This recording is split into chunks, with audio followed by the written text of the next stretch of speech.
UHG back in the 80s, so it's a while ago. This place didn't even exist when I was here. In fact, the engineering building west of that never existed. So I've seen a big change in the college, and I'd like to compliment the college on all the developments that have happened over the last number of years. From my point of view, my presentation is going to be a very general presentation. It's going to be on adherence, but from an adherence in a general form in terms of government policy, and particularly around the reform programme, and a little bit around activity-based funding, because these are the two. The reform programme is probably the key piece of policy that the government have instigated over the last number of years, and we're right in the middle of that now with the development and the establishment of the hospital groups. So what I intend to cover is a little bit around the background to hospital groups, why they have been formed, the criteria as to why it made sense to establish hospital groups in the Republic of Ireland. 4 years on, we were established in the 9th of January 2012, so we had 4 years done soon enough. And what we've done in that time frame, what the challenges we face, a little bit around our activity, our budget. As discussed, as Brendan has said already, we have a very substantial budget, a very substantial workforce in the northwest of Ireland. I will touch a small bit around activity-based funding, because it is very important from an adherence point of view. This is the way forward for funding for the health services in Ireland. And people talk about universal health insurance. Well, really, activity-based funding has to happen in the hospital sector before universal health insurance takes place. And then the next steps for CELTA in terms of where we're moving towards. So the first slide really is in May 2014, John Higgins, who's a professor in UCC in Cork, produced the report on the establishment of hospital groups.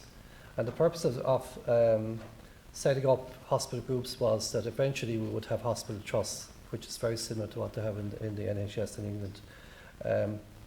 The real agenda item was to create higher quality services, more consistent standards of care, more consistent access to care, stronger leadership and integration between the healthcare providers, not just integration between hospitals, but also between the communities and between primary care.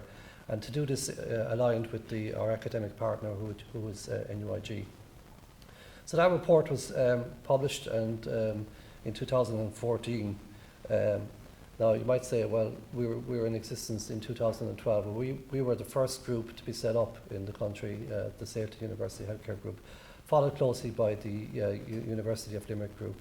The other groups are following on from us. So we have probably a lot more experience in terms of how a group works, and in terms of the challenges that we're faced with.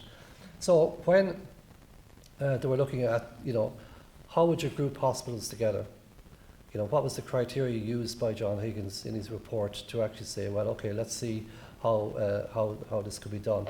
So the first criteria was obviously geographical, and I don't know if people know those colours, but that's Mayo and Kilkenny.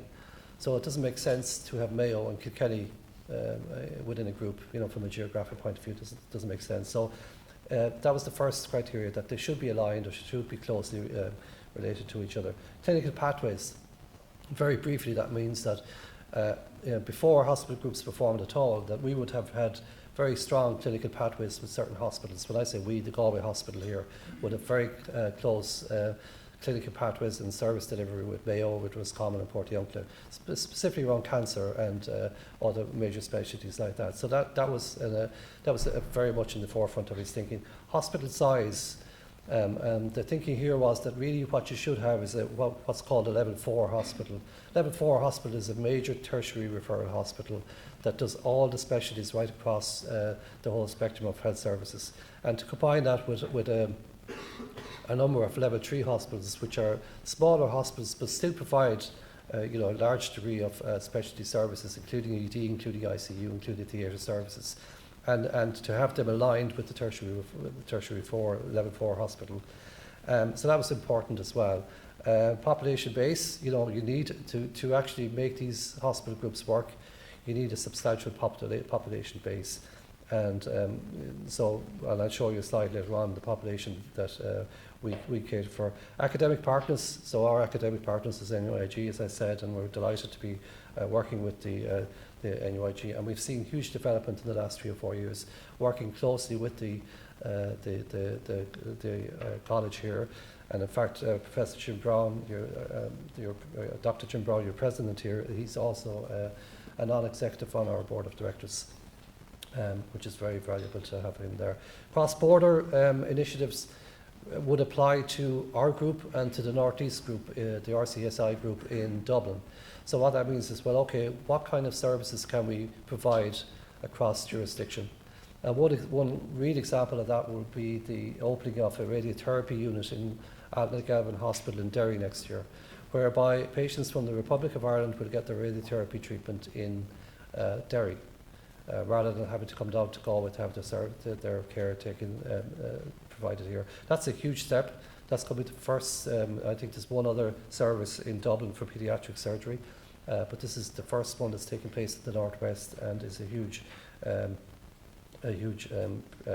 service provision for patients in Donegal and North Sligo. And obviously one of the other aspects of this is we need to be able to benchmark ourselves internationally. So most international countries now have very sizable hospital groups, and you know, to be able to benchmark properly in terms of service delivery, in terms of financial viability, in terms of quality and patient safety care. These are all key performance indicators we need to be able to benchmark properly against them. So the criteria was set, and this is what came out of it. These are the 7 hospital groups. I won't go into any detail, but there are Dublin North East, which is now called the RCSI group, Dublin Midlands, which is still called the Dublin Midlands group, with the major hospital there being James's and Tala.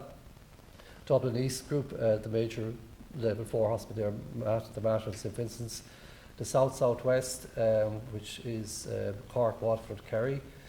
St. University group, which is our group, contains Galway, Merlin Park, Sligo, Letterkenny, Mayo and Portadown and Roscommon. The Midwest, which is the smallest of the groups, it only contains Limerick, Ennis and Nina, and there is a discussion going on within the health service. Is that a group big enough, because the population base is a lot smaller than the other groups, so there's a little bit of thinking to be done there. And then there's the new Children's Hospital that we're all aware of that's been set up, which will incorporate Temple Street, Cromwell and Tala Children's Hospital. So those groups were set up, and there's an example of our group, and you can see there that Letterkenny is a long way from Galway, and if you ever do it, I've done it 4 times in the last month. It takes 4 hours to go up and 4 hours to get down again. So we are talking about getting a helicopter to be able to travel up and down to. I say that, I'm joking, of course, but just in case anyone thinks we are. But it is a significant challenge travel-wise. But it is part of our group, and we're delighted to have Letterkenny part of our group. And all of these hospitals, it was a big change for them. They were all individual hospitals working away, doing their own thing. But what became very clear was that this wasn't the proper model of care for the Republic of Ireland in terms of health provision, and so they're all part of our group now. In terms of some stats, our population base is 800,000 plus. That's from Letterkenny, Donegal right down to Galway. But what is important to outline as well is that we do have patients coming from outside of that area.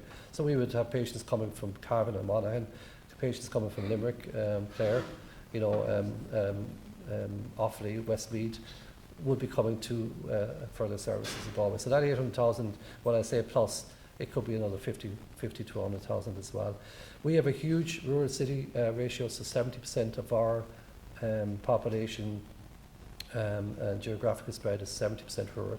That is, very important in terms of, where you provide services from an acute sector point of view, and how you provide those services. So if you take, even getting to Letterkenny, it's another 45 minutes to get to Glenties on the west coast of Donegal. You take Galway, going over to Clifton, Mayo, going to Belmullet. These are, a long way from hospitals within our group. So we have to work very closely, and we will be working very closely with the new community health organisations and the primary care. And Loretta mentioned it in her presentation about integrated care. there are policies in relation to integrated care. We need to get those implemented. And the whole purpose of that is to look at the patient journey, right from the GP through to outpatients in the acute sector, through to an inpatient if necessary, and back out to the community. How that journey can be made as easy and seamless for the patient. And that's what really, in essence, integrated care is about. And we can see it from our point of view that, you know, how we do that from our rural city ratio spread is critical. 25% of the country, so we have a lot of, as I said, a lot of travelling to do. We have 7 hospitals, we have 1,800 beds opened at the moment. We will be opening another 60 beds in the next number of months to do with the escalation beds that you will be aware of the Minister talking about in terms of the ED pressures. They'll be opening up in the next few weeks. Staff numbers, we've over 9,000 staff working in all our hospitals. So we are a very large organisation in the West North-West of Ireland. And our financial turnover is 820 million. What I mean by that is that we actually account or use 820 million. About 120 million of that would be income. So we 140 million. So we spend about 600. We spend about 800 million, and then we have income coming back off that. So it is a large organisation, and it takes a lot of managing. So in terms of our group governance structure, so how do we, and how did we had, if you think of it, when the group was set up, there was no due diligence done on this at all. So it was basically, these are the groups, now go off and do it. And that was exactly what happened. We went off and we introduced, when I say we, the group management team went off and looked at, okay, well, how do we set up this group from a perspective of managing it? So we have the HSE, and the HSE is still in place, and I still report into the HSE. But we also established a board of directors with a chair, and we have our board of directors in place roughly from, let's say, June 2012. And they're a group of people, businessmen, and with a background in special skills like legal skills, IT skills, financial skills, right across the whole spectrum of different areas, from Donegal down to Galway. And I report into them on a monthly basis. I also report into the National Director for Acute Services in the HSE, so I have kind of a dual responsibility at the moment, but that will change over time. But the purpose of setting this up was we were looking to the future. You know, the future was an independent hospital trust, so how would that work? And this is the way it would work. You wouldn't have the HSE on the left-hand side. You will have the HSE there in some shape or form in terms of commissioning services, etc., but it wouldn't be the accountability and my reporting relationship will be into a board of directors, which is very similar to any other company or corporate entity. So we have, below that, we have the group management team, we have nursing professional council, clinical directors. So that's a very busy slide. So what we're intending to do, and we're a long way down the route, is that this will be the way the governance is. You'll have your board, you'll have the CEO reporting to the board, and we have what's called the Group Exec Council, which I chair. And eventually, and when I say eventually, because we're still in transition, we haven't moved completely yet, we're still in transition, these will be the members of the Exec Council. I will chair it. We have the Group CDs, the Group Clinical Director, a very, very critical post in the whole scheme of things. He's the person, Dr. Pat Nash is in that position at the moment, and Pat is the guy that's going to be driving clinical integration, clinical service reconfiguration, etc.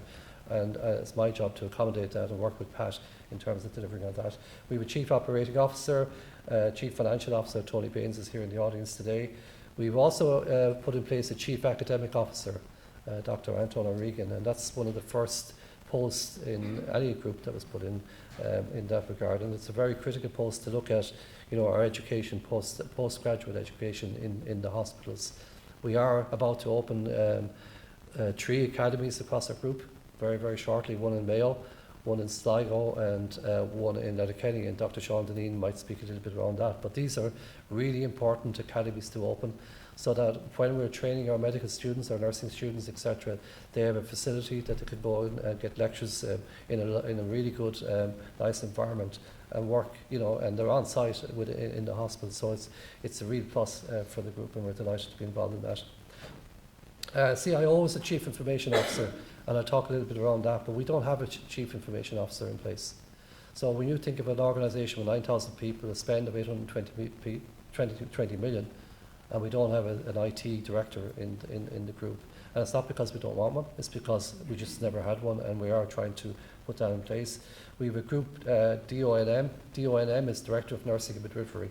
So that's our chief nurse, and a very important post as well. HR Director, Clinical Directors, and General Managers.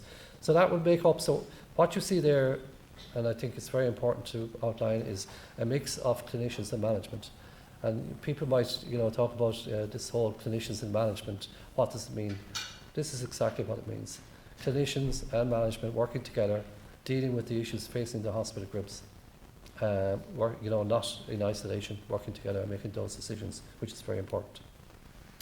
I just want to mention very briefly the clinical director structure. This is going to be the foundation of our hospital groups in future. So if you take it at the moment, we have 7 hospitals, 7 general managers working in individual sites. What we want to do is that's more or less a vertical reporting relationship. We want to make it horizontal. So what we're establishing, and we're about to engage in a fairly extensive piece of work, is to change the structure from a hospital-based centric management point of view to a clinical director governance perspective. So if you take medicine, what we're doing, and we have in place, we have a clinical director for medicine in place. His or her job will be to look at service delivery for medicine across the group of hospitals, not individual sites. And because we're a group, we shouldn't be looking at individual sites. We need to get that. The emphasis is on the group rather than the individual hospitals. And you can see the team. I won't go into all of those, but what they will be looking at is the priorities for medicine in the group, the priorities for perioperative services in the group, the priorities for women and children, or the priorities for diagnostics. They're the 4 clinical director structures. They'll be looking at KPIs, cost containment, and quality and patient safety. On the very right-hand side there, you see specialty leads. So within medicine, we have established specialty leads, and I know for Sean's area, it's Dr. Francis Finucane. So he's an endocrinologist. We will be asking Francis, okay, Francis, and we'd support him on this, is go away and look at how we should provide endocrinology services for the group, from Letterkenny down to Galway. Do we have an endocrinologist in each hospital? Do you group them? Do you have a hub and spoke model of care?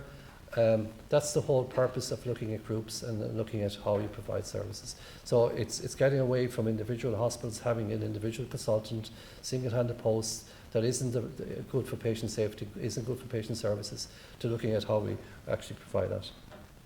In terms of our activity, I think the key message there is in 4 years we've increased our activity by 55,000 right across the whole various types of activity.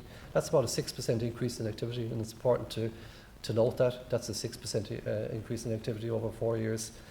And just one standout there is we see over 1 million patients a year right across the whole group. So that means people engaging with the SATA group, whether it's an outpatient, whether it's an inpatient, whether it's a day case, whether it's ED, birth of a child, whatever, it's over 1 million episodes of care. This slide shows the other side of it, the finance side of it. So you can see there that in 2014 we spent 747 million and we collected 95 million in income. So what the government gives us is the net 651 million. So obviously the more we can collect in terms of accommodation charges, etc., it's good for the organisation. But the important thing there is that we reduced, in the same period we increased our activity. In those 5 years, when we had the recession, we had the downturn in the economy, we increased our activity, our throughput in the hospitals by 6%, but yet we reduced our expenditure by 5%. And people talk a little bit around, this big black hole in the health sector. The proof of the pudding there is that there isn't that black hole. There has been a dramatic reduction in costs. Now, some of those costs were inflicted on us by the public sector pay agreements, etc., and the financial measures that were put in place. But there has been a lot of savings within the health services. And, and when you take into, I say a 6% increase in activity, that's more complex activity. People are living longer now. People have more complex requirements in terms of their medical care. And that needs to be factored into all of this, because when you just take activity, you're not actually looking at the complexity of that activity. Patients in hospital, for example, we did a a survey there recently of all our patients in the hospital on a particular day, and over the average age for those patients was 69 years of age. So I think it was about 350 patients. The average age was 69 years of age. So people are living longer, they're in hospital for more complex treatment, more complex care, and that's just important to point out. Challenges we face, and these are not just challenges CETA group is facing, these are challenges that every single group in the country is facing. You will be aware of waiting list targets for all patients and inpatients, and they have been set at that no patient should wait for inpatient or an outpatient appointment more than 15 months by the end of December. So our group that's a huge challenge for us, because we have about 8,000 of patients to see that between now and then. Some of those patients will be seen in other hospitals and other groups. ED pressures, constant pressure on the systems. We are addressing, and hopefully we will address that this year to some extent, not completely, but to some extent we will address that through the opening of additional beds. Delivering high quality and safe services is so important, and this will be a very close objective of mine, and a very important objective. What we have to do is, wherever we're going to provide services, and when I talk about the specialty leads and the clinical directors, it's all about patient services, it's all about patient care, it's all about patient safety. And we have to keep focusing on the fact that the patient is the most important person in all of this. That's why we're here, to provide safe patient care, and delivering high quality and safe services will always be on the agenda. I mentioned the clinical director structure. Performance management is something that we need to develop, and it's a culture that is beginning to emerge in the public sector, and we have moved, all our senior managers now would have 10+5 objectives that we set, 10 objectives each year for all senior management, plus 5 what we call stretch objectives that they have to meet.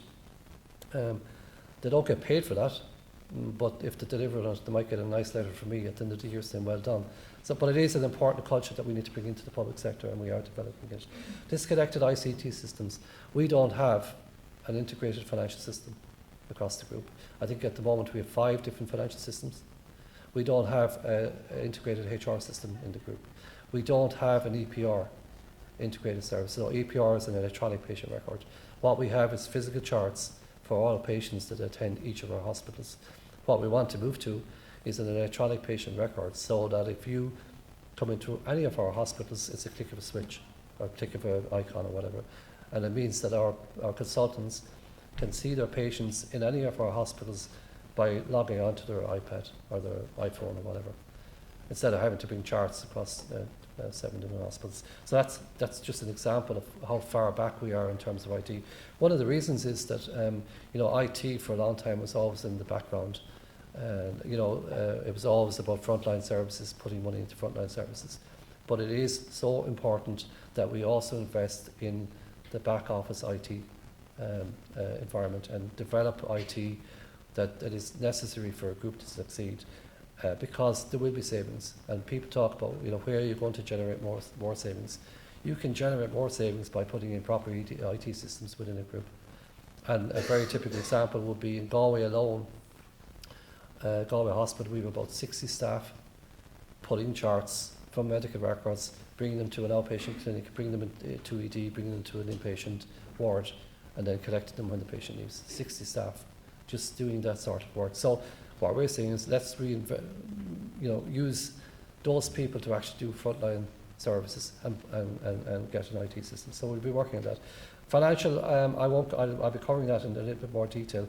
But 2016 is also going to be a challenging environment for the health sector and for our group. Activity-based funding. So I just want to talk a little bit about activity-based funding, because it's very important. It is going to be the new model for funding for the health sector. We are right in the middle of transitioning from the block-based grant allocation to activity-based funding. So what activity-based funding really means is that you're funded for what you do. And we would see that as a very positive development for the health sector, and something that we are completely supporting the national team on. So why are we going to activity-based funding? because it's in the UK, people will say, but that's not the real reason. It is a fair system of resource allocation. The current funding model that we have in the health sector is block funding. Block funding doesn't look at what you're doing. It doesn't look at the activity you're doing. It doesn't look at the complexity of that activity that you're doing. So what activity-based funding will do, it will look at that activity and that complexity. It will also drive efficiencies. And what I mean by that is that, you know, you're going to find hospitals, when activity-based funding is introduced, and we see it already in the figures, that certain hospitals will struggle to get their funding based on the activity that they're doing. And that means that they're going to have to seriously look at how they're addressing that in terms of increasing their activity, increasing the complexity of that activity, or reducing costs to become more efficient. So that will definitely happen. And it's obviously a more equitable system. So how is it going to work? So very basic, this is a very busy slide, but basically you'll have the Minister with the budget. He'll hand over that budget to the Healthcare Commissioner, and the Healthcare Commissioner will come to the hospital groups and say, okay, well, what can you do for me? And the left-hand side is the National Pricing Office. They'll be setting the prices for the activity. So it will be an interactive, obviously, involvement, but the key part of it is the Commissioner. The Commissioner will have the funding, and he'll say, okay, he might say to me, well, how much can you do a hip for? Or he may say, or he or she may say, how much can you do 10,000 hips? And we'll be going back based on our, eventually, when I say we will, and we're a long way from that yet, but we'll be going back and say we can do it for a certain price. And he'd be looking at that and saying, okay, well, they can do it cheaper in Dublin. Now, obviously, you're not going to move all your hips to Dublin or vice versa, but there will be a certain amount of activity that will be moving from one group to another. And, you know, it's going back to, you know, hospital groups, hospitals being inefficient in terms of their cost base and understanding that. Other key stakeholders involved would be, you know, there are clinical programs set up right across the whole HSE, looking at service delivery clinical programs for different specialties. You have one for cardiovascular, you have one for cancer. These are all key stakeholders that will be involved in activity-based funding and cannot be left outside. You have HICRA. You know, HICRA set the standards in terms of, you know, health and safety and service delivery and how hospitals are going to be licensed in the future. All key stakeholders. This slide just, you know, basically explains the type of activity we do, inpatient day case emergency. I'd like to move on because I'm just conscious of time. So what are we going to be doing in terms of activity-based funding? What is the product going to be? So the product is going to be the third bold line on there, diagnosis-related groups, DRGs we call them. So a DRG is a group of patients that are clinically similar and they can be expected to consume a similar level of resources. So there's roughly 700 DRGs in the country. So these are procedures basically, or groups of procedures that are similar in terms of the resources. These are the types of procedures that are going to be used for funding in the future. You have different categories of those. So A would be a DRG that has, you know, very complex side-on care required. B is major problems, other problems, etc. What are we going to be doing in terms of ABF? What are the next steps? What we need to do is go back to this point. We need to understand, well, where do we benchmark against other hospitals? We know, for example, what it's costing us to do a hip. But do we know what it's costing any of the other hospitals, any other group across the country? Because that's going to be critical. We'll go back to the point of the commissioning and the service provider. We need to be able to go to the commission and say, yes, competitive in terms of this, and we can understand why our costs are either higher or lower. And in some cases, you know, and you take Letterkenny for example, we would have a high percentage of agency doctors in Letterkenny, which are paid above the normal HSE rates. And the key part of that then is, well, and that obviously impacts your cost per DRG or cost per case. So we have to look at that and say, well, do we look for what's called structural disadvantage allocation or an adjustment? Or do we address it in terms of getting more HSE doctors into the system? And that's a real challenge in some of our hospitals, especially Letterkenny, that it is a remote location. and maybe not all doctors want to move there, and we'll have to work on that. So the key elements of a successful transition to ABF from a group perspective is you need to have all your activity coding. Now that may seem very simple, but there are pockets of activity happening within our hospital group that are not recorded.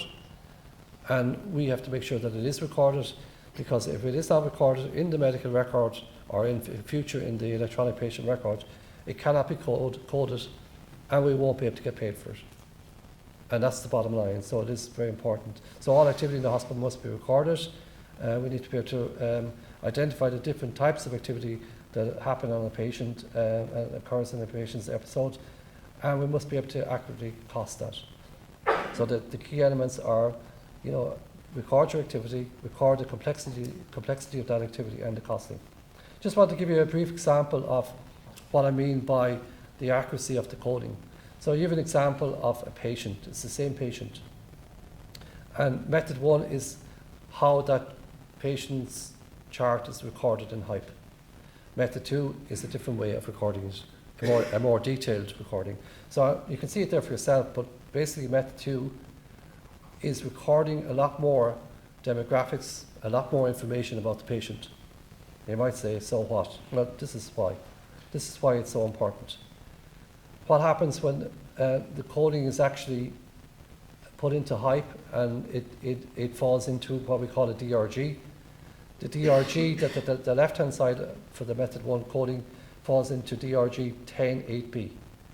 And the payment on that currently is 9,600. By coding the method 2, the DRG that patient falls into is DRG 10.8a, and the payment on that is 90,000. So there's a difference there of 10,000, purely not because of the care that patient got, but 10,000 because we coded it properly. We took into the fact that there was other issues going on with that patient, like obesity, like the fact that he or she had physiotherapy. These are all important resources that are used by the hospital, and if we record them in the chart in the HYPE system, we get paid for those. What we discovered back in 2013, for every 0.1% coded incorrectly, the hospital group is losing 400,000. So you take 1% coded incorrectly, that's 4 million. It's a huge amount of money. So I just want to emphasize the importance of what coding makes and the importance of it from a hospital perspective. In terms of activity-based funding, this is a slide that was being used in other presentations, but basically what we're doing now is we're trying to understand what it means from a hospital perspective in terms of data collection, data accuracy, how we're going to get the data into the system, how we're going to ensure that we have the financial systems to support that. And then from 2016, probably 2017, I would say, understand exactly how we're going to use that information for business modelling, for system optimization, and understanding the KPIs and the quality issues and outcomes for the patient journey. So we'll be moving, and it's a transition moving from, just actually getting our systems up in place to actually implementing activity-based systems fully. Okay, just very, very briefly. I don't know if anyone ever watched the Top of the Pops way back, but they used to have a top 10. So this is CELTA's top 10, and it's I could have made this top 20, top 30, but these will be what I would consider the key priorities for the group in the next couple of years. We need to move on our group reconfiguration and integration. So what I mean by that is building on our clinical director structure, getting our service reconfiguration done, delivering on where our model of care should be for each specialty. That is critical for the organisation. Development of the clinical director structure I've covered. Achieve the key patient access targets, number 3 there. That's around ED, it's around inpatient waiting lists, etc. It's a lot easier said than done, but we will be working on that. Quality and patient safety I've covered. Development of group-wide clinical strategies. We have a business strategy in draft format that's ready for publication, but we're waiting now for the National Acute Hospital Services to align with their strategy, and that's been finished shortly. I spoke a little bit about activity-based funding and the importance of activity-based funding to the group. The ICT strategy is also critical in terms of new systems, establishing a very strong IT governance for the group, and the start of all that is to recruit a chief information officer. Our HR strategy, we have also a HR strategy developed. These are a lot of strategies that we have developed over the last 3 years as part of the establishment of the hospital group, and the other groups are now taking a keen interest in some of these strategies because they want to develop them themselves. We have a number of key capital projects that are ongoing at the moment. If you take Galway alone, for example, we're building a new 75-bedded unit in Galway. We will be starting a radiation oncology project in Galway. In Sligo, we're building a new surgical block and a new ED. In Letterkenny, we have the whole rebuild of their hospital following the flood. So aside from looking at the day-to-day revenue operation kind of stuff, we are looking also at what kind of structures we require in the future and what kind of service delivery we want, and then based on that, where our key infrastructure developments should be. And finally, development of education, research and innovation. I spoke a little bit around the appointment of the Chief Academic Officer, spoke around our partnership with NUIG, which is critical. We have opened a clinical research facility in Galway in the last, I think it was last month. That is the first major partnership between the Celtic Group and NUIG in terms of building a facility that will allow academics, will allow students, will allow clinical staff to work on research, not just clinical research but translational research, with the whole purpose of improving patient care down the road. And we see that as the first. It's only a foundation step. It's the baseline for how we can move forward in developing that. Finally, I'd just like to introduce this slide, which I'm using from my predecessor, Bill Maher, but it's something that's very close to my heart as well, and Loretta might have did touch on it early on. In terms of healthcare delivery, you have 3 key partners involved. You have the academic side, you have the health provider, and you also have industry. And if you look at the academic and the health service provider, what do they do in partnership? They provide the education for the graduates and then recruit the graduates, hopefully. From an industry point of view, we have the delivery of medical products, drugs for the service to work on. From the academic and the industry partnership point of view, they're looking at research. But the bit in the middle is so important, innovation. We need to start thinking about how do we, as a partnership, which is only really beginning to start and emerge. We had a clinical research convention there, a national clinical research convention about a month ago. And in that room you had academics, you had healthcare providers, you had 4 CEOs across the group, and you had industry. And it was amazing the engagement and the conversation that took place at that meeting, at that convention, around trying to work together in the future in terms of innovation, in terms of patient care and how we deliver it for the patients in the future. So I think this is the future. I look forward to working with both the academic partners and the industry in terms of developing that. Thank you.